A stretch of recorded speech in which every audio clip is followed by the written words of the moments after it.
పెండ్లిళ్ళకో పేరంటాలకో దూరం ఊర్లకు పోవాలంటే ఎంత తిప్పలైతది. అదనకు బస్సు రాదు, వచ్చినా సీట్లు దొరకాయి, దొరికినా ఉడకపోతా ఆపుకుంటా చిన్నగా పోవుడు. మనం పోయేటోరకల్లా పెండ్లి అయిపోయి భోజనాలు సుతా ఓడుస్తుండొచ్చు. అదే ఓ కారుంటే టయానికి బయలుదేళ్తాం, తొక్కుడే దొక్కుడు, ఇంటోళ్ళం అందరం పురుసత్తుగా పోవచ్చు. మళ్ళా కార్లో పోతే నలుగురిట్లా పతారా పెరుగుతుంది. మనకి గిట్లుంటే గడియ తీరుమాటం దొరకని పెద్ద సార్కు ఇంకెట్లుండాలి? సారు లెవెల్ కు తగ్గట్టు సార్ పోవాలి కదా. మరి కారు ఓనర్ విమానం కొంటుండు. దసరా నాడు మనం పాత బండ్ల పూజలు చేస్తాం కదా, సార్ కొత్త విమానం బుక్ చేస్తాడట. సీఎం సార్ ఆర్డరా ఎమ్మటే వచ్చేది. గంతెక్కర ఏమొచ్చింది అంటారా? పండుగ నాటికెళ్ళి సార్ ఎవరు? జాతీయ పార్టీకి ఓనరు, దేశకి నేత. మరి పార్టీకి పబ్లిసిటీ రావాలంటే ఉత్తగానే అవుతుందా? దేశం అంతా చెక్కలు కొట్టాలి. అగో గందుకే విమానం కొంటుండన్నట్టు. ఎంట మంత్రులు కావాల్సిన వాళ్ళు ఉంటారు కాబట్టి 12 సీట్లది. గాలి పోకుండానే ఇలేకలకి ఇంటర్వ్యూలు ఇవ్వచ్చు, యాస్టకు వస్తే బజ్జవచ్చు. సకల సౌలతులుండే గాలి మోటార్ తీసుకుంటురాట. రేటా రేటుదేముంది, ఓ 80 కోట్లో 100 కోట్లో గంతే.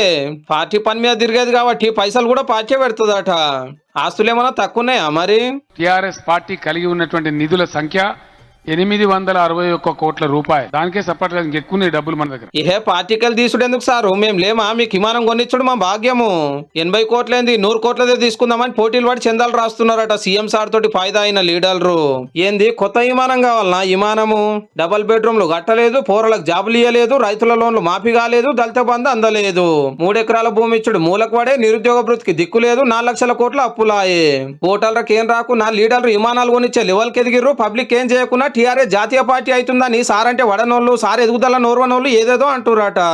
అవన్నీ బంద్ చేయండి జరా, బరాబర్ విమానం కొనవలసిందే. ఈయన ఏడిపోయినా హెలికాప్టరే వేసుకపోతాడు. అసొంటి పక్క రాష్ట్రాలకు పోతే పతారా కనబడద్దా? తెలంగాణ సీఎం గారు జాతీయ పార్టీ అధ్యక్షుల వారు వస్తున్నాడంటే ఆ కథ ఎట్లుండాలి? మళ్ళా బయటి రాష్ట్రాల సీఎంలను పార్టీ పెబ్బలం కలిసేటోడా.